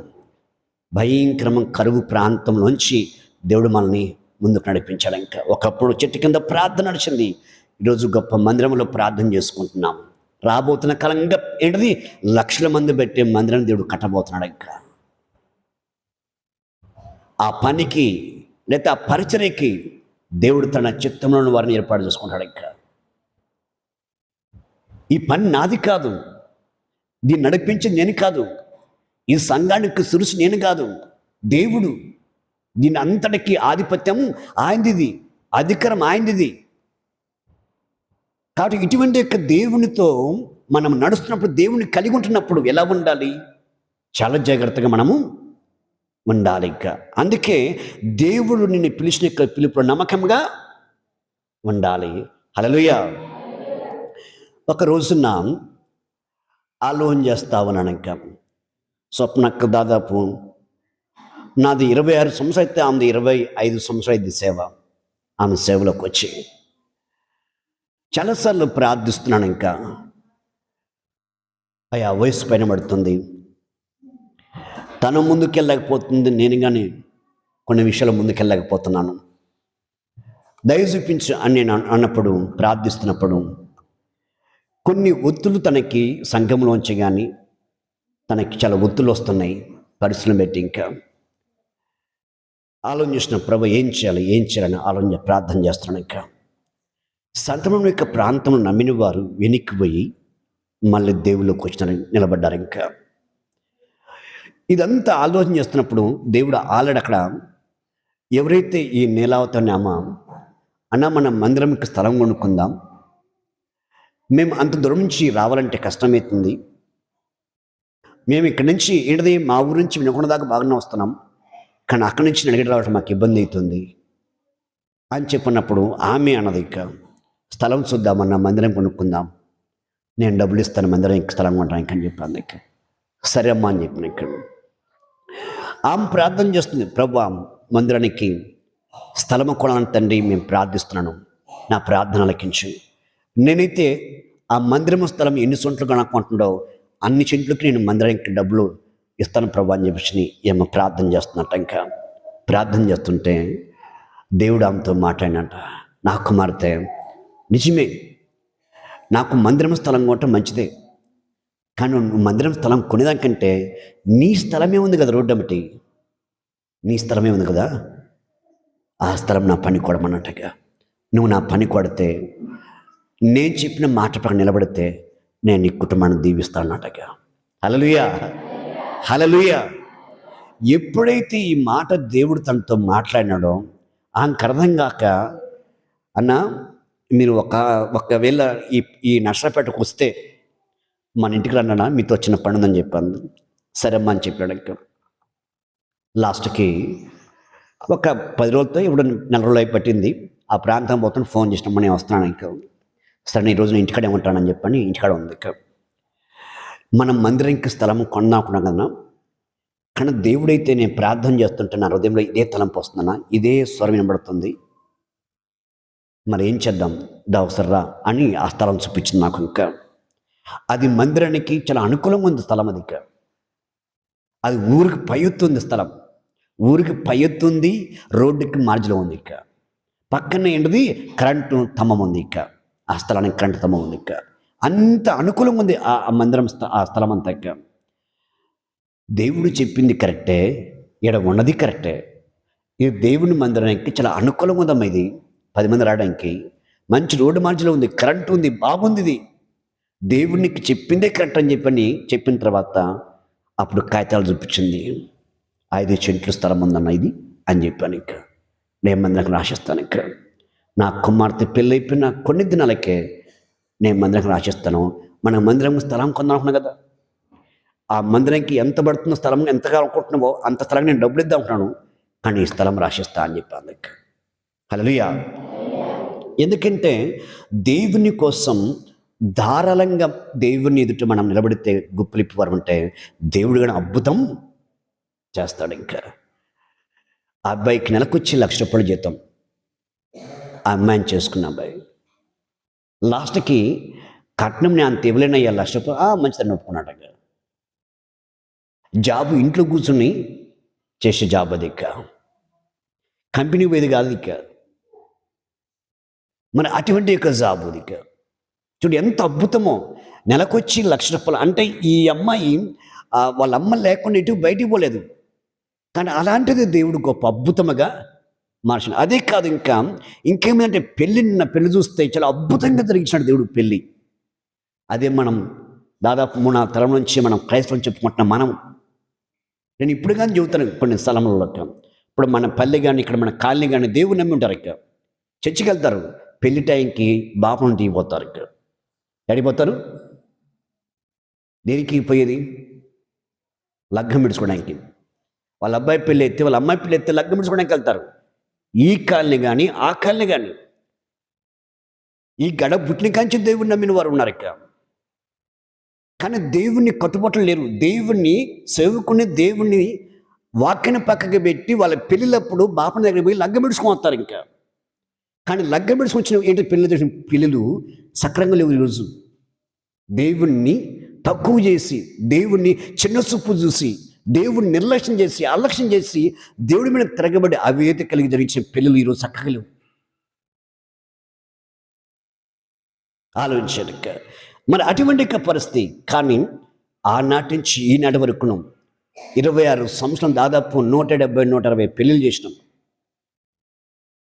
కానీ ఏ పెళ్ళి చేస్తున్నా, ఏ పెళ్ళి జరుగుతున్నా నేను ముందే అడుగుతాను, ఇది ప్రేమించిన పిల్ల, లేకపోతే ఏమన్నా మీరు ఇష్టపడి చేస్తున్న పిల్ల, ఇది దేవుని చిత్తమా అడిగేవాడిని. ఇంకా అడిగి వాళ్ళ దగ్గర నుంచి తీసుకొని అది పెద్దల ఇష్ట ప్రకారంగా, ఆ ప్రకారం ఇష్టమైతేనే, అమ్మాయి అబ్బాయి ఇష్టపడితేనే పెళ్లి చేస్తాను. ఇంకా పెద్దలు ఇష్టపడ్డా కానీ మళ్ళీ అబ్బాయిని అడుగుతాను, అమ్మాయిని అడుగుతాను. ఇక్కడ ఇది మీకు ఇష్టమేనా, వాళ్ళైతేనే చేస్తలేదు చేయనని చెప్పేవాడు. ఇంకా దాదాపు 160 పైనే పెళ్ళి జరిగిన పెళ్ళిల్లో ఒక్క పెళ్ళి మాత్రమే దెబ్బతింది. ఇంకా ఇంకే పెళ్ళి దెబ్బతినలేదు. ఇంకా ఏ జంట దెబ్బతినలేదు. వాళ్ళు ముందు అడిగినా. ఇంకా ఎందుకు ఈ మాట చెప్తుందంటే ప్రతిదీ వాక్యానుసారంగా నేను జీవిస్తూ, వాక్యానుసారంగా సంఘాన్ని సరిదిద్దులు పెట్టుకుంటూ సంఘాన్ని నడిపించడానికి దేవుడు నాకు సహాయం చేసినాడు. ఇంకా ఆలోచించండి.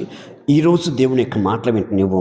ఇక్కడ ఇస్సాకు అభివృద్ధి చెందడానికి, దీవించబడడానికి దేవుడు తనతో మాట్లాడడానికి కారణం ఏంటంటే ఇస్సాకు దేవుడు ఉన్న మన చోట ఉన్నాడు.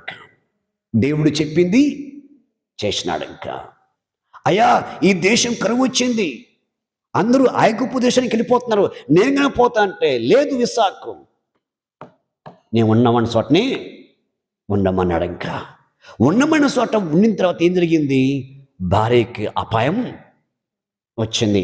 కానీ దేవుడు తప్పించినాడు. ఇంకా దేవుడు తప్పించి 2 దిన చూసిన ఆయన దేవుడు ఉన్నమైన చోటనే భయంకరం కరువు వచ్చింది, భూమి దున్నమన్నాడు, విత్తనమన్నాడు. ఇంకా భూమి దున్నాడు, విత్తనం వేసినాడు, 100 రెట్లుగా ప్రతిఫలాలు చూసిండు. ఆ దేశం ఏంటిది, ఆ యొక్క ఏంటిది ఫిలిష్తీయుల యొక్క దేశంలో అందరికి కరువు వచ్చింది, రాజుగాని కరువు వచ్చింది. రాజు కంటే గొప్ప ధనవంతుడిగా ఇస్సాకుని దేవుడు దీవించాడంట. వాళ్ళు ఓడ్చుకోలేకపోతే వ్యసనపడ్డారంట ఇస్సాకు అభివృద్ధి చెందిన టైంలోక. హల్లెలూయా. అందుకే జాగ్రత్త, మనము దేవుణ్ణి కలిగి ఉండాలని నేను నీకు తెలియజేస్తాను. ఇంకొక మాట మనం చదువుకుందామక్క. 26వ వచనంలో, 26వ అధ్యాయము 26వ వచనం, ఆదికాండం చూడండి ఇక్కడ.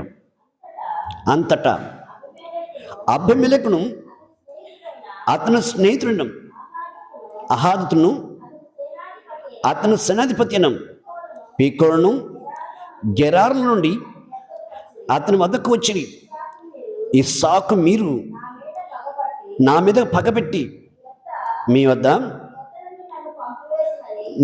నన్ను పంపివేశాను, తర్వాత ఎందు నిమిత్తమును నా వద్దకు వస్తున్నారని వారిని అడగ్గా, వారు నిశ్చయముగా యెహోవా నీకు తోడై ఉండుట సూచితమైన గనుక మనకును అనగా మాకును నీకును మధ్య ఒక భ్రమ ఉండవలని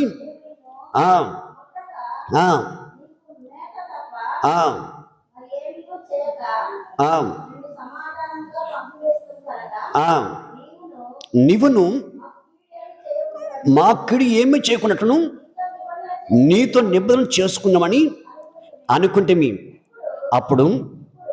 ఇప్పుడు నీవు యెహోవా ఆశీర్వాదం పొందినవారని అతను వారికి విందు చేయగా వారి అన్నపానమును పుచ్చుకుని తెల్లవారినప్పుడు వారు లేచి ఒకరితో ఒకరును ప్రమాణం చేసుకుని, తర్వాత ఇస్సాకు వారిని సాగనంపగా వారు అతని అద్దు నుండి సమాధానంగా వెళ్ళిరి.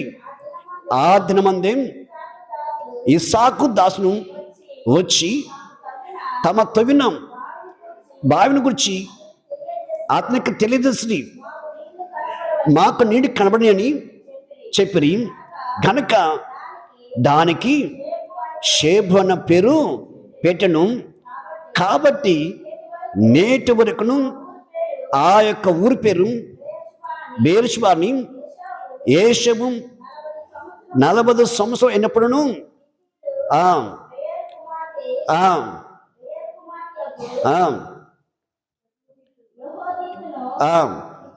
విత్తుడైన ఎలాను కుమార్తెకు పెళ్లి చేసుకును వీరు ఇస్సాకును రెబెకాకును మనోవేదన కలగజేసెను. హల్లెలూయా. ఇక్కడ ముఖ్యంగా మనం తెలుసుకున్న విషయం ఏంటంటే, ఒకప్పుడు ఏంటిది ఇస్సాకు భయపడ్డాడు వాళ్ళకి, కానీ ఇప్పుడు ఇస్సాకి రాజు ఉన్న ప్రజలు భయపడ్డారు. ఇంకా ఎందుకంటే ఇస్సాకు అభివృద్ధి చెందినాడు. ఇస్సాకు యుద్ధం చేస్తే మనం ఓడిపోతామని చెప్పేసి అని వాళ్ళు వచ్చినారు. ఆయన ఎలాగొట్టారు? ఎవరు? ఆ యొక్క అబీమెలెకు రాజు ఇస్సాకును బయటికి వెళ్ళగొట్టినాడు. ఇంకా వెళ్ళగొట్టిన తర్వాత ఇస్సాకు దగ్గరికి వెళ్తుంటే, ఈ అబీమెలెకు రాజు గన సైన్యం వెళ్తుంటే, ఎందుకు మీరు నన్ను బయటికి వెళ్ళగొట్టారు కదా, మళ్ళీ అక్కడికి ఎందుకు వస్తున్నారు మీరు అని చెప్పంటే, అప్పుడు ఈ రాజు అంటుండు ఏమంటే, నేను మీకు ఎటువంటి ఇబ్బంది చేయకుండా పంపించిన కదయ్యా, కానీ నువ్వు మాకు కీడు చేయకుండా ఉండటానికి మన ఇద్దరము సమాధానము పడదాము, ప్రమాణం చేసుకుందాం. నువ్వు నా మీదకి రాకుండా నేను నీ మీదకి రాకుండా. హల్లెలూయా. ఎందుకంటే దేవుడు నీకు తోడైన అభివృద్ధి చేసినాడు, నువ్వు అభివృద్ధి చెందినావు అని. దేవుడు ఇస్సాకుని అభివృద్ధి చేసిన తర్వాత రాజుకి భయం పట్టుకుంది, రాజున్న దేశ ప్రజలకి భయం వచ్చింది. ఇంకా దేవుడు భయం పుట్టించాలి తప్ప, దేవుడు దీవించాలి తప్ప, దేవుడు ఆశించాలి తప్ప, మనం అభివృద్ధి చెందాలంటే మనం దీవించమంటే అది అయ్యే పని కాదు. హల్లెలూయా. హల్లెలూయా. ఆలోచించండి. నీకు ఇంకొక చిన్న కుదరకం చెబుతాను. ప్రతి నెల వచ్చి నేను 50,000 కట్టాలి. ఎంత కట్టాలి? 50,000 కట్టాలి. సరే ప్రార్థన అయిపోయిన తర్వాత మీకు కానుపెట్టి తాను చేస్తాను చూసుకోవాలి. ఆ కానుకి నేను కట్టే డబ్బుకి ఎక్కడ పొంతన ఉండదు, ఎక్కడ పొంతన ఉండదు. ఇక్కడి నుంచి రాకపోయినా మరొక దిక్కు నుంచి దేవుడు సహాయం పంపిస్తావాడు. దేవుడికి ప్రతి నెల 50,000 కట్టాలి. దేవుడు ఆశ్రమణకి ఏర్పాటు చేస్తాడు. ఈరోజు కారు కిస్తీ కట్టేది ఉంది, 4,500 ఉన్నాయి, ఇంకా 8,000 లేవు. కానీ ఒక నమ్మకం, మానవరీతికి ప్రయత్నం చేస్తున్నాను. ఇంకా నాకు తెలిసిన వాళ్ళకి ఫోన్ చేసి రేపు ఇస్తాను లేకపోతే సాయంత్రం ఇస్తాను అని చెప్పని ఆ కారు కిస్తీకి డబ్బులు వేద్దామని ప్రయత్నం చేసినాను. కానీ అందలేదు.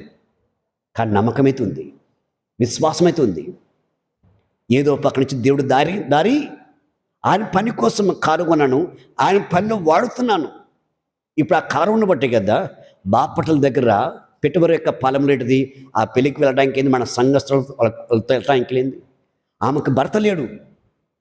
నమ్మి నాటించి ఆ రోజు ఈ రోజు వరకును ప్రతి పనికి ఏది తన ఇంట్లో కార్యక్రమం కానీ, ఆ అమ్మాయి పుష్పవతి విషయంలో కానీ, పెళ్లి విషయంలో కానీ, ఆమె భూముల విషయంలో కానీ, ఆమె ఏం చేస్తున్నా చెప్పి మొత్తం అన్న నువ్వు రాన్న అని చెప్పి పిలిపించుకొని అక్కడ ఒక మనిషిని వాళ్ళ నాన్నగారినో లేకపోతే వాళ్ళ అక్క తన అక్కకు అల్లుడు పిలిపించుకొని ఆ పనులు దగ్గరుండి అన్న చేయించని చెప్పని దగ్గర నిలబెట్టి ఆ పనులు చేయించుకుంటూ వస్తుంది.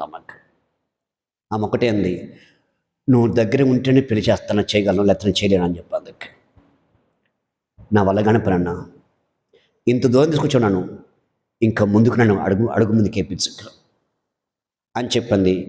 వెనక నిలబడి ఆ పెళ్ళంతా జరిగేంత అయిపోయిన తర్వాత ఆమె కులపులు కానీ ఆమె బంధువులు కానీ నోటు మీద వేలేస్తున్నాను. ఇంకా హల్లెలూయా.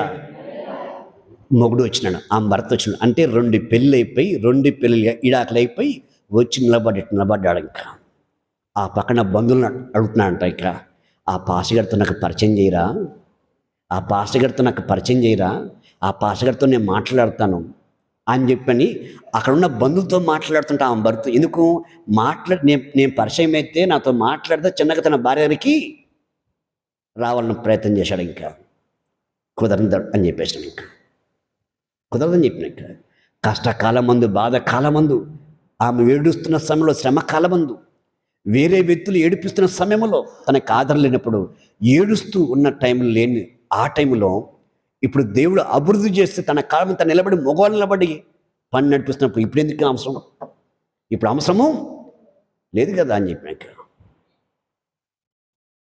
ఇట్లా ఎన్నో కుటుంబాలు ఎంతోమంది జీవితాల్లోకి దేవుడిని తీసుకెళ్ళి వాళ్ళ పిల్లల జీవితాలు, వాళ్ళ కుటుంబాల్లోకి దేవుడు అద్భుతంగా దేవుడిని ఆశీర్వదకరంగా ఉంచి వాళ్ళ దీవెనకరంగా నన్ను ఉంచి వాళ్ళని దీవిస్తూ వచ్చాడు దేవుడు. ఇంకా ఎందుకు ఈ మాట చెబుతుందంటే ఇస్సాకు అభివృద్ధి చెందినాడు దేవుడు ఉన్నమన్న చోట వంట వలన. అందుకే చాలాసార్లు వచ్చి ఇనుకొండలో మీటింగ్ పెడదామన్నారు. చాలామంది మన హైదరాబాద్ చర్చిలో పాస్టర్లు కానీ రాయేష్ నా వినుకొండలో పెడితే బాగుంటుంది కదా నీకు చర్చి అన్నారు. కాదని చెప్పిన, నాకు దేవుడు చెప్పిన చోటే ఉంటా అని చెప్పినాక ఈ సంఘం కోసం రోడ్లు మార్చగలడు, బస్సులు మార్చగలడు, ఆయన ఏదైనా చేయగలడు. బస్సులు రాలేని టైంలో జనం రాలేదా? వచ్చినారు.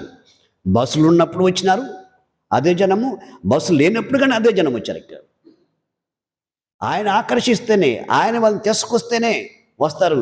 నువ్వు నేను చెబితే ఎవరు రారు, ఎవరు దేవుడి సంధికి రారు. నేను తీట మాట చెప్పినంత మాత్రం నా మాటలకు అర్థం కావా ఏం చేస్తుంది అనేది. అందుకే దేవుడు చెప్పిన చోట ఉన్నప్పుడు అద్భుతంగా ఆయన పని తన సంకల్పంలో నడిపించుకుంటాడు. కాబట్టి ఈరోజు ఇస్సాకు జీవితంలో దేవుడు చేసిన యొక్క మేలు నీ జీవితంలో కానీ చేయాలని నేను ఆశిస్తున్నాను. ఇంకా మరి ఇస్సాకు ఎలా ఉంటే దేవుడు కార్యం చేశాడు? దేవుడు ఉన్నమన్న చోట వంట వలన, దేవుడు ఎక్కడైతే ఉండమన్నాడో అక్కడ ఇస్సాకు వంట వలన, ఇస్సాకు దేవుని కట్టుబాటు, దేవుని భయభక్తులు కలిగి వంట వలన దేవుడు తనకు కనబడ్డాడు, దానితో మాట్లాడినాడు. ఆ దేశం మీద కరువు వచ్చింది, కానీ తన ఇంటికి కరువు రాలా, తన పని వరకు కరువు రాలా, ఎవరు ఆకలితో అలంబరించింది కనబడలేదు. అదే కాదు, ఆ కరువు కాలంలో బాయిలు దూతి నిలబడ్డాయి. బాయిలు తొగితే నిలబడ్డాయి. తండ్రి తొగిన బాయిలు ఫిలిష్తీయులు దాన్ని మోకెడిది పూడి చేసినారు, కానీ కుమారుడు విలువల బాయిల్ని తొలగించినాడు. ఇంకా హల్లెలూయా. మన పెద్దలు ఏమంటారు బయట ఒక శాస్త్రం ఉండదుగా, తండ్రి బాయలు దుగితే కొడుకు పొడి చేశాను. ఇంకా కానీ ఇక్కడ ఇస్సాకు తన తండ్రి తొలగించిన బాయలు ఫిలిష్తీయులు మూసేస్తే మళ్ళీ తొలగించి వాడికి మళ్ళీ పేర్లు పెట్టినాడు. ఇంకా తండ్రి ఏ రీతిగా దీవించబడ్డాడో కుమారుడు కానీ అలాగని అంతకంటే రెండెట్లుగా దేవుడు దీవించిన. అలాగని ఈరోజు దేవుడు నమ్ముకున్న వారం, దేవుడికి నమ్మకంగా ఉంటే, దేవుడికి యథార్థంగా ఉంటే, నువ్వు ఏ రీతిగా దేవుడి చేత దీవించబడ్డావో నీ పిల్లగానే దీవించబడతారు. ఏ రీతిగా నీ దేవునితో కనబడ్డాడో నీ పిల్లగానే దేవుడు కనబడి చేయబట్టి నడిపిస్తాడు. ఇంకా నువ్వు దేవుడికి నమ్మకంగా లేనప్పుడు ఆయన ఉన్నమన్న చోట, ఏ సంఘంలో అయితే నేను దేవుడు ఉండమన్నాడో, నువ్వు ఎక్కడైతే రక్షించబడ్డావో, రక్షించబడ్డావో ఆ రక్షణ ఏంటో పొందుకున్న సంఘంలో ఆ కాపుర చేతులు ఉన్నప్పుడే నువ్వు దీవించబడతావు. కానీ పిట్టకథలు, బుర్రకథలు, ఈ రకరకాల సమస్యలోకి వెళ్ళిపోయి దేవుని సంఘాన్ని, దేవుని నియమాన్ని, దేవుని యొక్క ఆలోచన పక్కకు పెట్టి నీ ఇష్టసరంగా ప్రవర్తిస్తే నువ్వు దీవించబడే పరిస్థితి ఎంత మాత్రం కనబడదు. ఇక్కడ హల్లెలూయా, హల్లెలూయా. ఎంతమందికి ఉంది దీవించబడిన ఆశ? ఎంతమందికి ఉందా? మరి ఉంటే ఏం చేయాలి? దేవుడు చెప్పిన చోట ఉండాలి. నీకు ఆరంభము నుంచి ఒక సంఘముగా దేవునికి అప్పగించును, ఒక కాపరగా దేవునికి అప్పగించును. ఆ సంఘానికి, ఆ కాపరకు నువ్వు నమ్మకంగా ఉండాలి. ఆ సంఘానికి నువ్వు, ఆ కాపరకి యథార్థంగా నమ్మకంగా ఉంటే చాలు. నువ్వు దేవుడికి నమ్మకంగా ఉన్నట్టు. కంటి కనబడే దేవుని మందిరానికి, కంటి కనబడే సేవుడికి నువ్వు నమ్మకం లేనప్పుడు నువ్వు దేవుడికి నమ్మకంగా లేవు. నువ్వు దీవించబడలేకపోవడం కారణం, నువ్వు ఆస్వాదింపబడలేకపోవడం కారణం ఏంటంటే అదే మొట్టమొదటి కారణం. నమ్మకం చాలా ప్రాముఖ్యమైనది. నమ్మకం లేని విశ్వాసం మృతం, దాంట్లో జీవం లేదు, దాంట్లో ఎటువంటి దేవుని యొక్క ఉద్దేశాలు లేవు. కాబట్టి ఇటువంటి విధానం నువ్వు చాలా జాగ్రత్త కలిగి దేవుని యొక్క నిందారీతంగా నిలబడి ఆయన స్తుతిస్తూ ఆయన నామాన్ని కనపరిచే రీతిగా ఉండాలని ఈ యొక్క మధ్యాహ్న కాలం మందు నేను కోరుకుంటున్నాను. ఆ ప్రకారం మీ అందరూ ఆ రీతిలో ఇస్సాకు దీవించబడ్డాడుగా మీరు కానీ దీవించబడాలని మనసారి కోరుకుంటున్నాను. దేవుడి యొక్క మాటలు దీవించిన గాక ఆమెను ప్రార్థన చేసుకుందాం.